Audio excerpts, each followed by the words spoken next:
A warm greetings to all of my dearest children.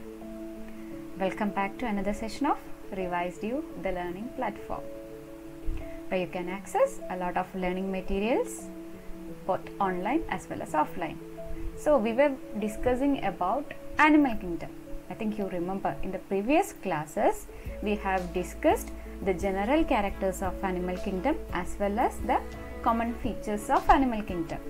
So today we will be discussing the basis of classification in animal kingdom. Okay, so why we need to classify animals or why we need to classify things? Do you have an answer? Just think why we need to classify. Why all of us are having some names?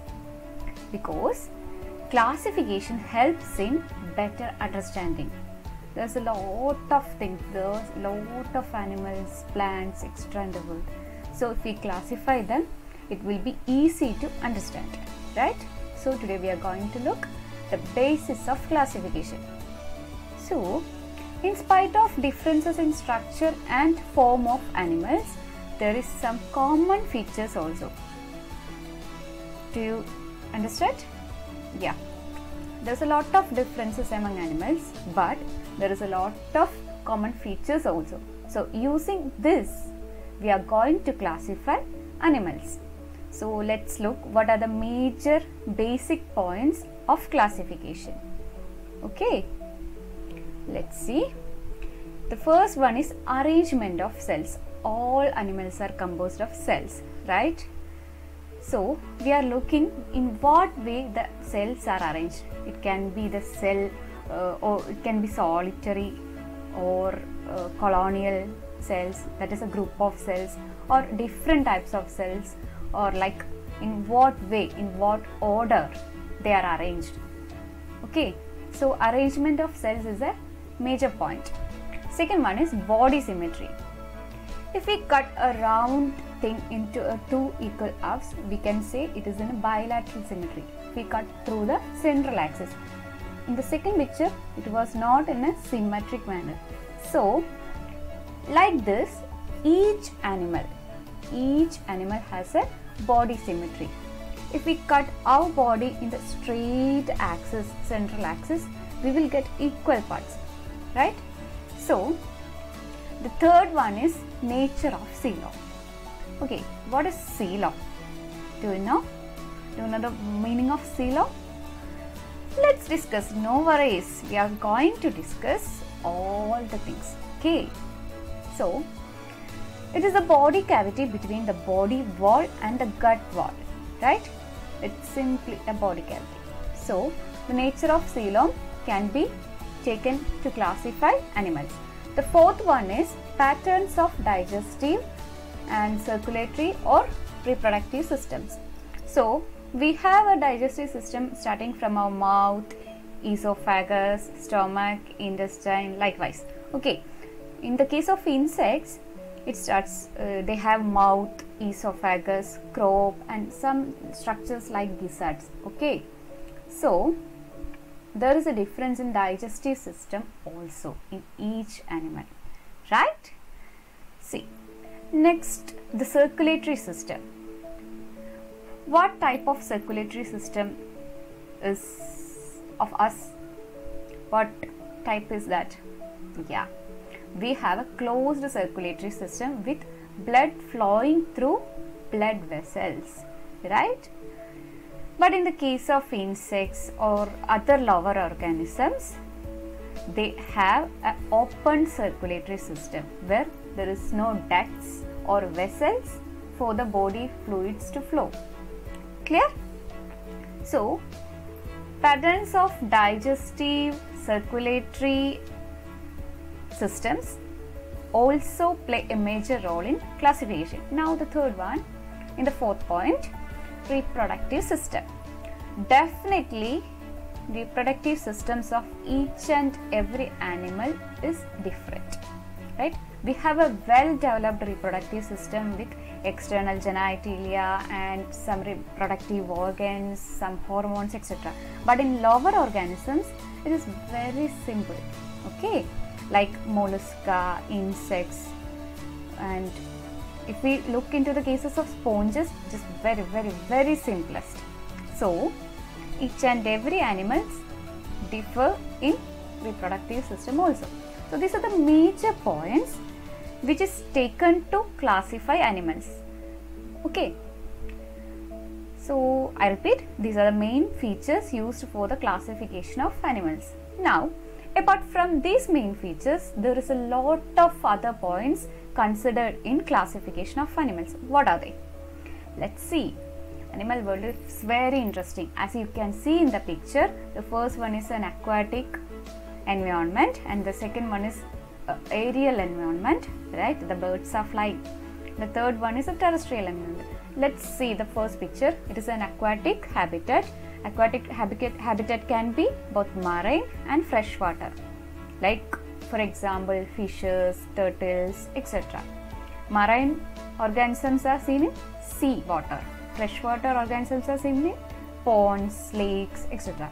Now, we can classify animals based on the habitat or mode of living, like amphibious, terrestrial, aerial. Amphibious organisms are both terrestrial as well as aquatic. They need both mediums, both habitat to live. Terrestrial organisms are very common to us, like lions, cheetah, dog, and aerial ones are, obviously we know that, birds and like pigeons, vulture, crow, and a mammal comes there, right? Yeah, bats. So we can classify into these much of categories. Now, the terrestrial forms are further divided into scansorial. What is scansorial? They are the animals which climb on walls or rocks. Okay, simply they are the animals which climb on rocks or walls. Like you can see, there is a picture of lizard. Lizard is a scansorial animal, and some other flying squirrels also. Clear? So scansorial is a subtype of terrestrial form, and terrestrial forms can be aerial also. What are they? They are the flying things, right? They can be birds, or otherwise, as we told earlier, it can be a bat, which is a mammal, right? And next one is cursorial, which means simply they are the fast runners of the world. Clear? They are the fast runners of the terrestrial world, like cheetah, lions, horses, etc. And the next category is arboreal, which means arboreal animals live on trees and also they catch hold of branches. For example, monkeys. You can remember the examples and thereby the categories. Okay, the next one is burrowing type. Burrowing type animals. They do make burrows in soil or sands. Can you give me some example? Yeah, rats and beavers or earthworm, right? Some snakes also make burrows in sand. So, terrestrial forms can be further divided into these much of categories. See how amazing is our world, how amazing is our animal world. Look, there is a lot of categories. This is why we need classified organisms. See, animals can be again classified on the basis of the mode of living, whether they are solitary, what is meant by solitary? Okay, it is nothing but if the animal is living alone or individually, it is called solitary. For example, cheetahs. You can't see a cheetah in a group, like so. Example, dogs also. And the colonial ones are the animals which live in together. They live in groups. As you can see in the picture, penguins are a best example for colonial forms, right? And if you look another example, the lions, herd of lions, right? Yeah, they live in groups. And if we categorize the animals based on their mobility, it can be sedentary.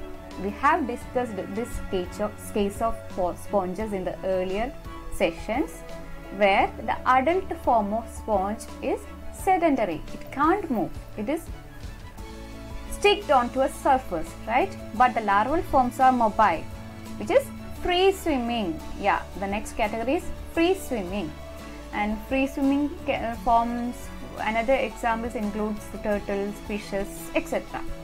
So I hope all these categories are clear for you. So what do you understand? What you understood from these slides? Yeah, animals can be classified based on a number of things. In the next class, we will discuss some other points on classification or basis of classification. Okay. So, thanks for watching. Stay safe and learn anything, anytime, anywhere as you wish. Thank you. This is Adira.